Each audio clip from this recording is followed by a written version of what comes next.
Baik, kisi-kisi PTS di sini ada Bapak buatnya per indikator, ada langsung kisi-kisinya dari nomor 1 sampai 25 biar optimis melalui PTS besok. Nah, ini indikatornya nomor 1. Jadi ada 25 soal, 11 soal tentang materi buku fiksi dan non fiksi, 14 soal tentang surat pribadi dan surat dinas. Yang ini sudah kalian pelajari semua kok, jadi insya Allah mudah asalkan kalian belajar dan juga melalui latihan soal dengan baik.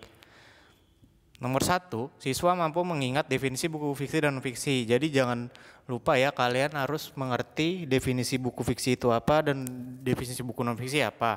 Nomor 2, siswa mampu memahami ciri-ciri buku fiksi dan non fiksi. Ciri-ciri buku fiksi apa, non fiksi apa. Nomor 3, disajikan kutipan tentang tanggapan buku. Siswa mampu memahami contoh pemaparan kelebihan dan kekurangan buku non fiksi. Kalian harus tahu ya kalimat atau paragraf yang memaparkan kelebihan dan kekurangan buku itu non fiksi itu seperti apa. Contoh, kalau kelebihan itu buku misalkan dipaparkan dengan buku ini memiliki kelebihan bahasa yang digunakan mudah dipahami, bagus, kemudian alur cerita yang menarik, dan juga sampul buku yang tertata dengan rapi dan unik. Kalau kekurangan, contohnya misalkan buku yang digunakan, buku yang dibaca itu memiliki bahasa yang sulit, kemudian terdapat banyak kesalahan tanda baca, dan alur cerita yang berantakan. Itu ya. Nomor 4, siswa mampu mengetahui satu contoh judul buku fiksi atau novel. Ya, ini mengetes pengetahuan kalian apa saja buku fiksi dan contoh sebuah novel atau contoh sebuah buku fiksi dan juga buku non fiksi. 5, siswa mampu menganalisis unsur tokoh pada cerita fiksi tersebut. Dari ini ya, disajikan kutipan teks cerita fiksi dulu. Nah, kalian nanti menganalisis unsur tokoh pada cerita fiksi tersebut. Nomor 5 sampai nomor 8 ini berkaitan, jadi kalian menganalisis unsur tokoh, menganalisis pesan, menganalisis latar tempat, dan menganalisis penokohan pada cerita fiksi. Cerita fiksinya ada sebuah judul cerita fiksi, judulnya sama ya, gitu. Nanti ya, kalian akan menganalisis ini unsur tokohnya apa, pesannya apa, latar tempatnya apa, dan penokohannya apa. Nomor 9, mampu mencontoh pemaparan kelebihan dan kekurangan buku fiksi. Ini sama seperti nomor tadi yang nomor 5 ya. Di nomor 3. Nomor 9 mirip dengan nomor 3. 10, siswa mampu mengidentifikasi unsur-unsur pada buku fiksi. Oke, unsur-unsur buku fiksi ada apa aja ya? Kalian harus ingat, misalkan ada Bapak kasih tahu, contohnya itu ada tema atau penokohan, atau latar tempat, dan lain-lainnya. Kalian cari sendiri dan pahami sendiri, belajar sendiri. Baik, nomor 11, disajikan kutipan tanggapan terhadap buku non-fiksi. Siswa mampu menyimpulkan tanggapan terhadap buku non-fiksi. Ini mirip seperti nomor ini ya, nomor berapa tadi? Tanggapan terhadap buku fiksi itu nomor 3. Nomor 3 dan nomor 11 mirip, tapi kalau nomor 11 ini tentang tanggapan terhadap sebuah buku non-fiksi ya.